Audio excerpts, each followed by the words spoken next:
नमस्कार दोस्तों, स्वागत है आप सभी का न्यूज करसा इस यूट्यूब चैनल में। आज ये नया वीडियो मैं लेकर के आया हूँ जिसमें हम आंग्ल सिख युद्ध के बारे में पढ़ेंगे और थोड़ा सा सिखों के जो मैंने पहला वीडियो बनाया था सिख धर्म के बाद, उसके बाद हम सिख धर्म में गुरुओं की जो गुरु हुए उनके बाद में हम उसके जो सिख राज्य की जो स्थापना होती बंदा बहादुर से लेकर के रणजीत सिंह की बात करेंगे और बात होगी दिलीप सिंह की भी। तो पूरी कहानी हम आपको बताएंगे। काफ़ी अच्छा वीडियो और इससे अगर जो आप सिख धर्म क्या कहें कि सिख से जो जितने प्रश्न पूछे जाते हैं उसके कई जो सेक्शन जो कठिन वाले जिनसे कभी कभी डेट वगैरह पूछ ली जाती है या कभी युद्ध का जिक्र हो जाता है, तो ये इस सेक्शन से काफ़ी ज़्यादा प्रश्न पूछे जाते रहे। तो आइए देखते हैं, उसी के बारे में हम बात करेंगे गोविंद सिंह की।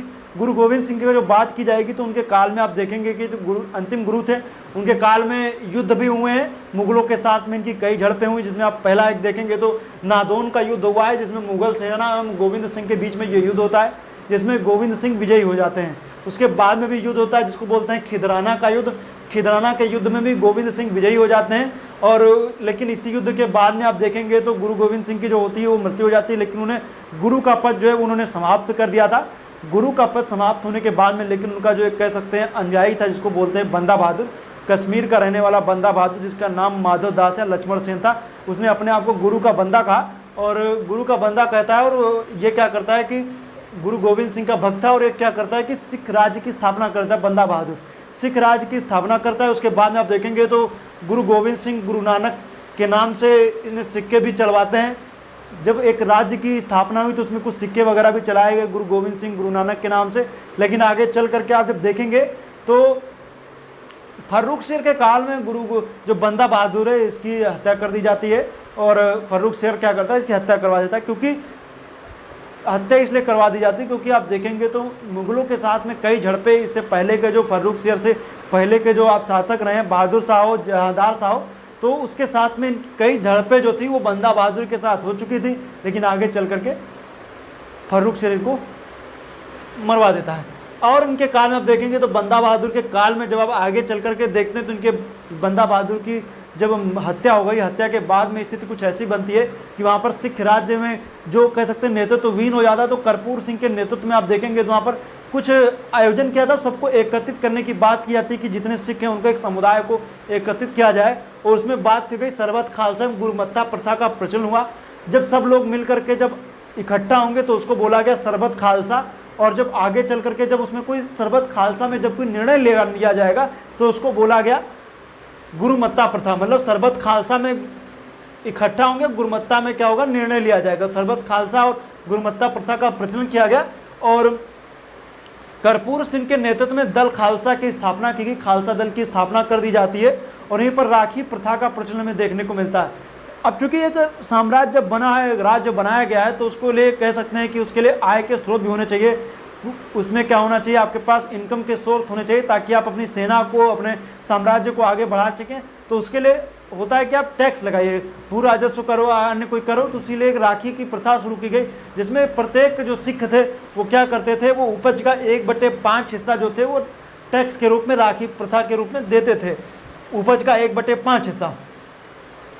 आगे चल करके आप देखेंगे तो देख तेग फतेह लेख से चांदी के सिक्के भी ये चलवाए गए इनके काल में, कर्पूर सिंह के काल में आगे देखेंगे। लेकिन धीरे धीरे जैसे समय बढ़ता गया सिख राज्य भी कई सिख जो साम्राज्य था वो कई छोटे छोटे राज्यों में बट गया। उन राज्यों में आप देखेंगे तो उनको बोला गया मिसल। उन मिसलों में कौन कौन से मिसल थे, जैसे आप भंगी मिसल, सुकरचकिया मिसल, कन्हैया मिसल, नकई मिसल, कई सारे मिसल थे, 12 मिसल टोटल हैं। लेकिन सब तो इंपॉर्टेंट है नहीं, इसमें 2 मिसल इंपॉर्टेंट है। भंगी मिसल ये सबसे बड़ा और शक्तिशाली मिसल था। सुकरचकिया मिसल, इस मिसल से रणजीत सिंह संबंधित थे। अब कर्पूर सिंह की मृत्यु के बाद में आप देखेंगे तो एक बात आती है रणजीत सिंह की। रणजीत सिंह सुकरचकिया मिसल के थे और सिख धर्म के प्रधान बनते हैं। सिख कह सकते हैं सिख राज्य के प्रधान बन जाते हैं और इनकी आप देखेंगे इनकी राजधानी अमृतसर और लाहौर है। यही है जो इन्होंने हरमिंदर साहिब का जो स्वर्ण मंदिर है उसको सोने से इसके ऊपर कह सकते हैं सोना जड़वाया था। यही रणजीत सिंह है। इनकी एक आँख नहीं थी, एक आंख इनकी नहीं थी। इनका कहना था कि ईश्वर यही चाह रहा था कि मेरी एक आंख ना रहे ताकि मैं सबको एक निगाहों से देख सकूं। अब इनके काल में देखेंगे तो अफगानिस्तान का शासक है जमान शाह, उसने आक्रमण किया लेकिन वापस में इन्होंने जमान शाह का कह सकते हैं कि जमान शाह जब आक्रमण करता है तो उसका सामना किया और जैसे जमान शाह वापस भागने लगा, भागते वक्त इस जमान शाह की जो तोपें थी वो चिनाब नदी में गिर गई। जब तोपें चिनाब नदी में गिरी तो चिनाब नदी में गिरने की वजह से होता यही है कि ये उनकी तोपों को निकाल करके दे देते हैं। इसे जमान शाह खुश हो जाता है और उनको राजा की उपाधि देता है। राजा की उपाधि के साथ साथ इनको कहता है कि आप लाहौर पर अधिकार कर लीजिए। लाहौर पर ये अधिकार कर लेते हैं और धार्मिक राजधानी अमृतसर के अलावा राजनीतिक राजधानी लाहौर को बनाते हैं। लेकिन उसके इस दौर में आप देखेंगे तो 1808 में इनकी विस्तारवादी नीति के चलते हुए क्या होता है कि अंग्रेज इनसे काफ़ी ज़्यादा रुष्ट हो जाते हैं और अंग्रेज भी क्या करते हैं, इनको नियंत्रित करने की कोशिश करते हैं। उसको लेकर के अंग्रेजों ने इनका कह सकते हैं अमृतसर की संधि इनको अंग्रेजों के साथ करनी पड़ती है। 1809 में मेडकाप वर्ष और अंग्रेजों रणजीत सिंह के बीच में ये संधि होती है। इस नदी की बात की गई कि जो सतलज नदी है वही क्या की जाएगी, किसकी ये सीमा मान ली जाएगी, सिख राज उत्तर में, इसके दक्षिण में जो है वो पूरा अंग्रेजी राज रहेगा, लुधियाना में एक अंग्रेजी सेना रहेगी। ऐसी बातें की जाती हैं। लेकिन उत्तर में रणजीत सिंह, अमृतसर के उधर लुधियाना जो सतलज के दक्षिण में, यहाँ पर क्या होगा कि ये सिख सेना यहाँ पर रहेगी, मतलब यहाँ पर अंग्रेजी सेना रहेगी। लेकिन की विस्तारवादी नीति दक्षिण की तरफ तो लागू नहीं हो रही थी, लेकिन उत्तर की ओर तो थी। इसलिए इन्होंने क्या किया, कश्मीर के शासक शाह शुजा से कश्मीर को अपने अधिकार क्षेत्र में ले लिया और शाह शुजा ने क्या किया, इनको कोहिनूर हीरा भी दे दिया। अब आगे चल करके भी आप देखेंगे इन्होंने क्या किया कि अंग्रेजों से एक संधि की। ऑकलैंड, रणजीत सिंह और शाह शुजा के बीच में एक त्रिपक्षीय संधि होती है। इस त्रिपक्षीय संधि में बात की जाती है कि अफगानिस्तान का जो है शासक बनाया जाएगा किसको, वो दोस्त मोहम्मद जो तत्समय अफगानिस्तान का शासक है उसकी जगह बनाया जाएगा शाह शुजा को। ये बात की जाती है क्योंकि आप देखेंगे तो रूस और फ्रांस ये सब एक इकट्ठे हो गए थे। इनको ये डर था अंग्रेजों को कहीं ये भारत पर आक्रमण ना कर दें और अफगानिस्तान की ताकतों में इनका शामिल हो गए, तो इस वजह से अंग्रेजी सत्ता पर कह सकते हैं संकट के बादल मंडराने लगेंगे। इस वजह से होता यही है कि इन्होंने क्या किया, एक त्रिपक्षीय संधि हुई। लेकिन इस दौर में रणजीत सिंह की मृत्यु हो गई। रणजीत सिंह की मृत्यु के बाद में इनके कई सारे शासक हुए, खड़क सिंह, नौनियाल सिंह और शेर सिंह। इनके कुछ खास ज़्यादा उपलब्धि रही नहीं, ये ऐसे ही शासक रहते हैं। उसके आगे चल करके दिलीप सिंह का नाम आता है। अब दिलीप सिंह का जब नाम आता है तो अंग्रेजों ने अपनी विस्तारवादी नीति के तहत लाहौर पर आक्रमण कर दिया और दिलीप सिंह के टाइम पे जब अंग्रेजों ने आक्रमण किया तो इसी को लेकर के आंग्ल सिक्खा युद्ध होता है, प्रथम आंग्ल सिख युद्ध। प्रथम आंग्ल सिख युद्ध में अंग्रेजों का पर लाहौर पर अधिकार हो गया। 1845-46 इसकी डेट है, ये भी याद रखिएगा, 1845-46।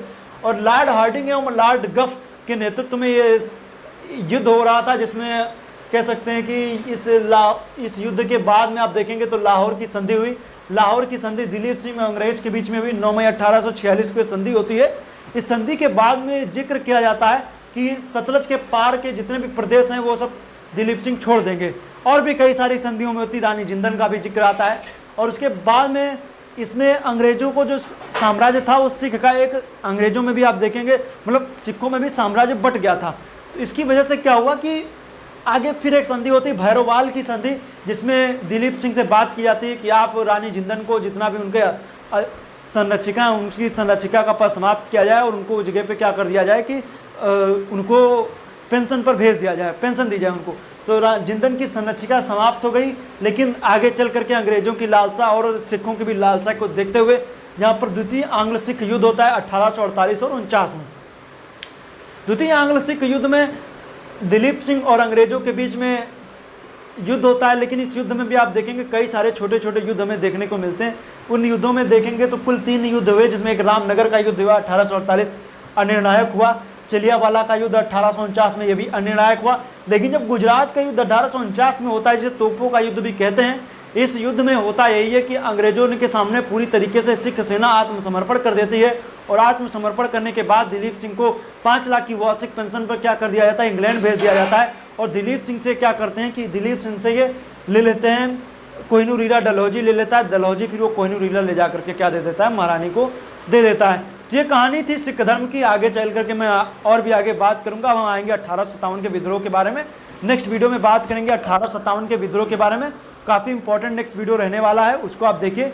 बाकी उम्मीद करता हूँ ये वीडियो आपको इंपॉर्टेंट लगा होगा। काफ़ी सारे फैक्ट्स आपको पता चले होंगे, जैसे आप रामनगर का युद्ध हो, चिलियावाला का युद्ध हो, गुजरात का युद्ध हो, लाहौर की संधि हो गई, प्रथम आंग्ल सिख युद्ध की डेट हो गई, द्वितीय आंग्ल सिख युद्ध की डेट, ये आप याद रखिए। बाकी आप इधर आप देख सकते हैं कि सरबत खालसा क्या था, गुरुमत्ता प्रथा क्या थी, ये आप याद रखिए। तेग फतेह नाम से सिक्के याद रखिए। रणजीत सिंह किस मिसल के थे ये याद रखिए। और मैं बता दूं रणजीत सिंह ने कभी भी सहायक संधि स्वीकार नहीं की थी, ये भी याद रखिएगा। बाकी अमृतसर की संधि भी आप याद रख सकते हैं और इसमें भी आप जिक्र कर सकते हैं जमान शाह के बारे में भी। तो ये सब चीज़ें थी, इनको आप ध्यान दीजिएगा। बाकी बहुत ज़्यादा डीप में मैं नहीं गया हूँ, एक लेवल पे मैं आपको सरफेस एरिया टच कराऊँ, थोड़ा सा गहराई में ले गया हूँ, लेकिन बहुत गहराई में जाने की जरूरत नहीं, बहुत ज़्यादा प्रश्न इस क्षेत्र से आते नहीं है, एक लेवल में टच करने की कोशिश आपको किया हूँ। तो फिलहाल आज के लिए इतना ही, मिलेंगे नेक्स्ट वीडियो में, तब तक के लिए आपका बहुत बहुत धन्यवाद। आप इस वीडियो को देखिए, बाकी के और भी वीडियो जो आ रहे हैं उनको भी देखिए, पुरानी जो आप इससे पहले के कई सारे मॉडर्न हिस्ट्री के वीडियो बनाए गए हैं, सिख धर्म से रिलेटेड और भी कई सारे वीडियो हैं। बाकी आप मॉडर्न हिस्ट्री के प्लेलिस्ट श्रृंखला जो चल रही है उसमें ये वीडियो जो आ रहे हैं उनको आप कंटिन्यू देखते रहिए। नए वीडियो जल्दी आपके साथ नए वीडियो के साथ मिलूंगा, तब तक के लिए आपका बहुत बहुत धन्यवाद। वीडियो जरूर देखिए, लाइक कीजिए, अपने दोस्तों के साथ शेयर कीजिए, व्हाट्सएप पर, फेसबुक पर, टेलीग्राम पे, अन्य जगह पे, इंस्टाग्राम पे, कहीं पे भी आप इस वीडियो के लिंक को शेयर कर सकते हैं। वीडियो देखने के लिए पुनः एक बार आपका बहुत बहुत धन्यवाद। आपका दिन शुभ रहे। धन्यवाद।